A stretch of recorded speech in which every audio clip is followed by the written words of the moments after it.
తిరుపతి తిరుమల వెంకటేశ్వర స్వామికి నేను కొండెక్కా. ఆయన్ని ఒకటే కోరుకున్నా, నన్ను కష్టాలు తీర్చమని, ప్రజల కష్టాలు తీర్చమని నేను ఆయన కోరి కొండెక్కాను. ఈ రోజున నేను మన కొండెక్కా, మన కష్టాలు తీర్చమని. నా పక్కనే ఉన్న పంచాయతీరాజ్ కమిషనర్ గారికి కూడా, అడిషనల్ జాయింట్ సెక్రటరీ వారికి కూడా ఒకటే చెప్పాను. నా పిఎస్ మసూదన్ గారికి కూడా ఒకటే చెప్పాను. మీరు ఈ రోడ్డు వేసే లోపు ముందు కనీసం ఈ రోడ్డుని రోడ్ రోలర్లు పెట్టి కొంచెం శుభ్రంగా నడిచేలా చేయమని కోరుకుంటున్నా. నేను అది ఆదేశించాను. ఎందుకంటే టెండర్ కాల్ ఫర్ చేసి రోడ్డు వేయడానికి కొన్ని నెలల సమయం తీసుకుంటుంది కాబట్టి ఈ లోపునే మీరు అవసరమైతే మీరు కొంత మనరేగా నిధుల్ని మళ్ళీ దానికై వెచ్చించి కనీసం మెయిన్ రోడ్డు వచ్చేలా 9 కిలోమీటర్ల బీటీ రోడ్డు వచ్చే లోపు మట్టి రోడ్డుని, బలమైన మట్టి రోడ్డు వేయమని చెప్తా ఉన్నాను. ఇది ఇంకా ఈరోజు తుఫాన్ అయితే ఉంది, కానీ రోజు ఇప్పుడు శీతాకాలం కాబట్టి అందుకని రోడ్డు వేయమని మరి చెప్పాను.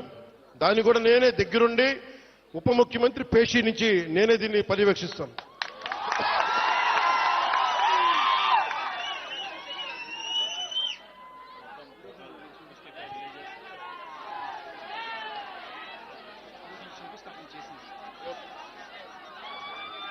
నేను మొన్న కొంచెం కూర్చోవాలి మీరు అందరూ అక్కడ.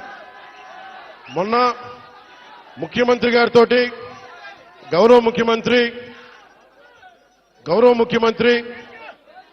ఒక్క నిమిషం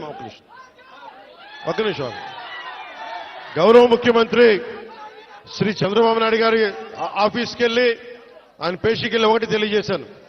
సార్ 70 సంవత్సరాల మనకి స్వాతంత్రం వచ్చిన తర్వాత కూడా ఇంకా పిల్లలు ఇబ్బంది పడతా ఉన్నారు. మన్యం ప్రాంతంలో రోడ్లు లేవు. ఎట్లయినా మీరు అంటే నిధుల కొరత ఉన్నప్పటికీ గత ప్రభుత్వం డబ్బులు సంపూర్ణంగా ఊడ్చేసింది. మీకు మద్యం మీద ధర పెంచి దాని మీద కూడా డబ్బులు చేసుకున్నారు. 25,000 కోట్లు భవిష్యత్తులో ఇంత తాగుతారని చెప్పి దాని మీద కూడా డబ్బులు తీసుకున్నారు. దాదాపు ఎన్నో వేల, దాదాపు 15-20 వేల కోట్ల రూపాయలు అప్పులు తీసుకున్నారు.